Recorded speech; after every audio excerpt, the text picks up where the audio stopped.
Assalamualaikum warahmatullahi wabarakatuh. Bismillahirrahmanirrahim.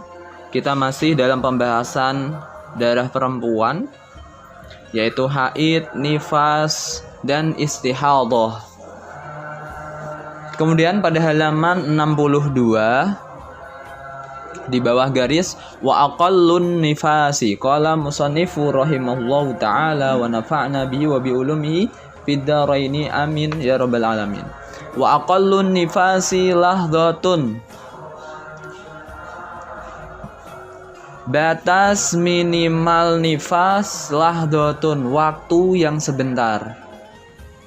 Batas minimal nifas, waktu yang sebentar. Wa uridu biha zamanun yasirun.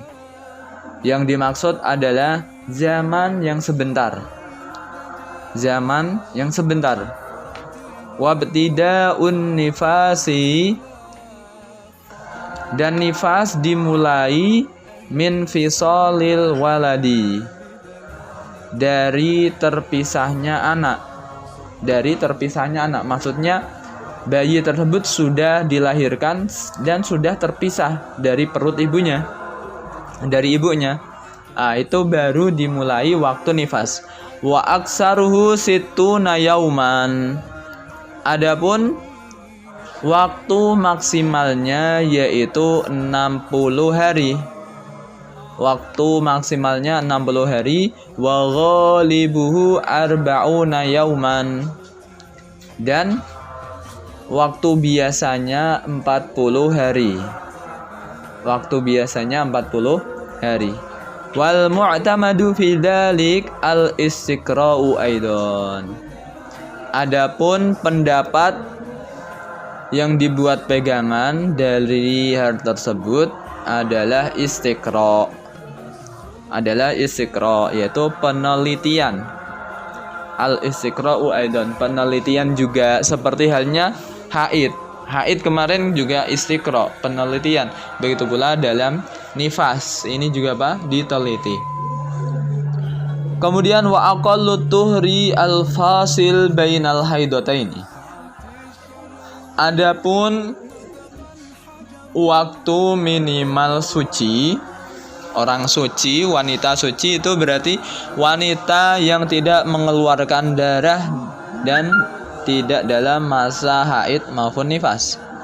Bainal haidataini, antara dua haid. Berapa waktu minimal orang suci? Khamsata asyara yauman, 15 hari. Minimal dalam sebulan dia suci minimalnya 15 hari. Nggak ada yang semisal sebulan dia masa sucinya 7 hari. Itu nggak ada. Harus 15 hari. Berarti kalau misal 7 hari berarti darahnya itu darah kotor, darah istihadhah. Nah, seperti itu. Wahtaraza al-musannifu, ihtaraza mengecualikan al-musannifu, musannif biqauli, dengan ucapannya bainal haidataini, antara dua haid. Musannif mengecualikan perkataannya bainal haidataini, antara dua haid. Berarti apa? Anil fasili baina haidin wa nifasin, mengecualikan dari yang memisah antara haid dan nifas. Idza qulna bil asahi, apabila kita mengatakan ini pendapat yang asah. Ini pendapat yang asah, pendapat yang paling benar. Innal hamila tahidu, bahwasanya orang yang hamil bisa haid. Fa innahu yajuzu ayyakuna duna khamsata asyara yauman, maka orang seperti itu bisa haid kurang dari 15 hari. Kalau semisal ada orang masa sucinya kurang dari 15 hari, itu mungkin terjadi antara haid dengan hamil, semisal apa, orang hamil dia haid pada waktu bulan ke-9, berarti apa, detik-detik melahirkan. Kemudian habis itu melahirkan tidak sampai 15 hari kan, semisal cuma 2 hari, semisal sebelum 2 hari melahirkan dia haid, habis itu sudah selesai sebelum 2 hari dia melahirkan, habis itu dia melahirkan, otomatis keluar nifas, berarti masa sucinya kurang dari 15 hari, bahkan 2 hari doang. Nah itu juga apa, mungkin kalau dia masa sucinya antara haid dengan nifas. Wala hadda, dan tidak ada batas li aksarihi untuk waktu maksimal suci. Tidak ada batas untuk waktu maksimal suci. Ai at-tuhri, yakni suci. Faqat tamkusu al-mar'atu, terkadang perempuan, faqat tamkusu al-mar'atu, terkadang perempuan menunggu dahroha, masanya, waktu-waktunya, bila haidin, dengan tanpa haid. Terkadang perempuan itu sebulan, 2 bulan, 3 bulan tanpa haid. Mungkin bahkan Siti Fatimah bintur Rasul sallallahu alaihi wasallam radhiyallahu anha tidak pernah haid sama sekali, Siti Fatimah. Amma ghalibut tuhri, adapun kebiasaan suci, kalau rata-rata suci berapa? Fayu'tabaru fi ghalibil haidi, maka dihitung dengan kebiasaan haid. Kebiasaan haid berapa? Semisal 7 hari, otomatis ketika sebulan sekali orang tersebut haid, berarti masa haid, masa sucinya dalam sebulan berarti 27 hari. Kalau semisal kebiasaan haidnya 6 hari, otomatis masa sucinya 24 hari, tinggal dikurangi masa haidnya, seperti itu. Fa in kana al haidu sittan, apabila haidnya 6 hari, fatuhru arba'un wa isruna yauman, maka sucinya 24 hari. Au kanal haidu sab'an, atau haidnya 7 hari. Apabila haidnya 7 hari berarti berapa? Fatuhru salasatun wa isruna yauman, maka sucinya 23 hari. Tinggal dikurangi aja, sebabnya bulan itu 1 bulan 30 hari digenapkan. Kita tidak memakai bulan Masehi, akan tetapi yang penting hitungan bulan di sini dibulatkan 30 hari, seperti itu. Enggak harus dimulai tanggal 1, tanggal 2, enggak. Yang penting apa? 30 hari. Nah, seperti itu. Wa aqallu zamanin tahidu fi al-mar'ah, adapun waktu minimal orang haid,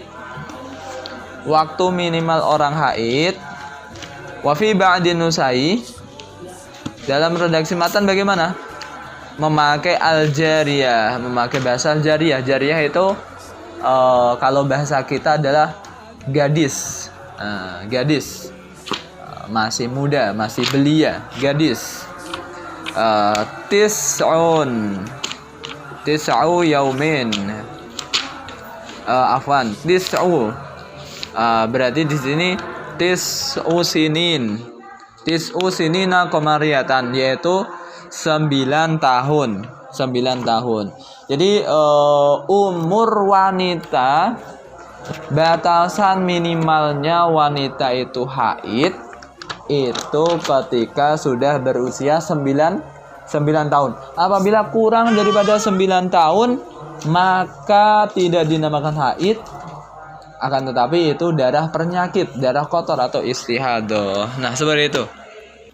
Baik, untuk menyingkat waktu dan mungkin ini pelajaran kita masih panjang, kita akan membaca bagian yang di atas garis, yaitu matannya.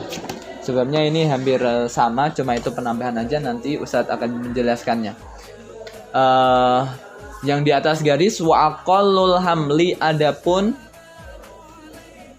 batas minimal hamil, kandungan sudah layak untuk dilahirkan itu berapa dalam syariat? Sittatu asyhurin, 6 bulan. 6 bulan sudah siap untuk dilahirkan. 6 bulan. Wa aksaruhu, adapun batas maksimal hamil arba'u sinina, yaitu 4 tahun. 4 tahun batas maksimalnya. Wa ghalibuhu, adapun lumrah kebiasaan wanita hamil itu berapa? Tis'atu asyurin, yaitu 9 bulan. Kalau lumrahnya ibu kalian, kakak kalian, saudara kalian perempuan yang sudah melahirkan, biasanya dia mengandung itu 9 bulan. Nah, tapi tidak menutup kemungkinan 6 bulan bayi bisa dilahirkan. Atau bahkan ada yang 4 tahun baru lahir. Mungkin nggak? Mungkin. Baik. Kemudian wayahrumu, dan haram bil haidi, sebab haid, wan nifasi, dan nifas. Ada keharaman yang disebabkan orang tersebut itu haid atau nifas, sama niatu asya'a, 8 perkara. Apa itu Ustaz? Yang pertama, as-sholatu, sholat, was-saumu, dan puasa, wa qiraatul qur'ani, dan membaca Al-Qur'an, wa masul mushafi, dan menyentuh mushaf, yaitu menyentuh Al-Qur'an, mushaf, wa hamluhu, dan membawanya.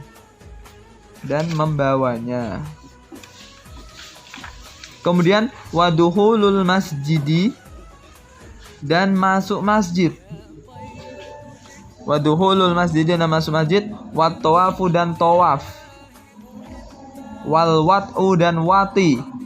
Wati berarti hubungan suami istri. Jima berarti sampai alatnya itu masuk pada alat perempuan. Wal istimta'u, dan istimta'. Istimta' itu mengeluarkan sperma walaupun tanpa hubungan badan, atau hubungan badan yang tidak sampai masuk akan tapi sudah keluar sperma. Bima baina surati wa rukbati, wal istimta'u, dan bersenang-senang keluar sperma. Bima bainal mar'ati wa rukbati, antara pusar dan lutut. Antara pusar dan lutut. Baik. Nah, berarti di sini ada 8 perkara yang diharamkan sebab seseorang itu haid ataupun nifas. Nah, berarti apa itu Ustaz? Yang pertama sholat, otomatis nggak boleh sholat, nggak boleh sholat, puasa, membaca Al-Quran, menyentuh mushaf, nggak boleh, apalagi membawa. Berarti kalian kalau lagi haid, lagi nifas, otomatis kalian nggak boleh, semisal membaca nggak boleh, menghafal Ustaz nggak boleh apabila dilafatkan, membawa mushaf nggak boleh. Ustaz, kalau di sini kita di pesantren itu masih disuruh tahfidz, itu gimana Ustaz? Wah, itu berarti problem. Berarti apa? Nggak boleh membaca, kecuali apabila kalian niat zikir. Nah, itu baru boleh. Solusinya adalah kalian harus niat zikir, tidak niat membaca Al-Quran. Kalau Al-Qurannya bagaimana Ustaz? Kita kan menyentuh, membawa. Kalau mushaf yang biasa, yaitu isinya ayat-ayat aja, nggak boleh disentuh, walaupun niat apapun nggak boleh. Solusinya bagaimana Ustaz? Solusinya kalian harus ganti mushaf, pakai yang terjemah. Kalau bisa terjemah perkata. Terjemah berkata yang pinggirnya itu ada terjemahannya, itu apa? Insya Allah boleh. Ulama mengatakan itu adalah tafsir, bukan mushaf. Nah, berarti solusinya kalian memakai Al-Quran yang terjemah.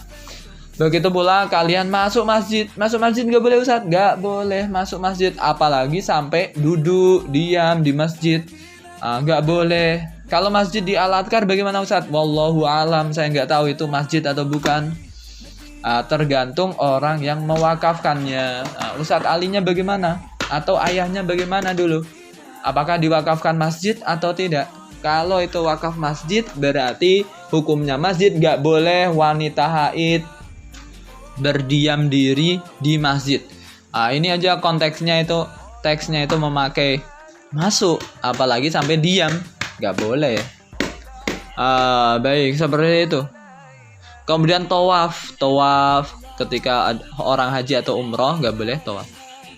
Kemudian wati, berhubungan suami istri, dan istimta. Istimta itu bersenang-senang dengan istrinya. Berarti apa? Kalau perempuan tadi kan bersenang-senang antara pusar dan lutut. Tadi makna perkataannya diganti, tidak mengeluarkan sperma, akan tetapi bersenang-senang, berhubungan yang antara pusar dan lutut aja. Baik. Kemudian wayahrumu alal junubi, dan haram bagi orang yang jinabat.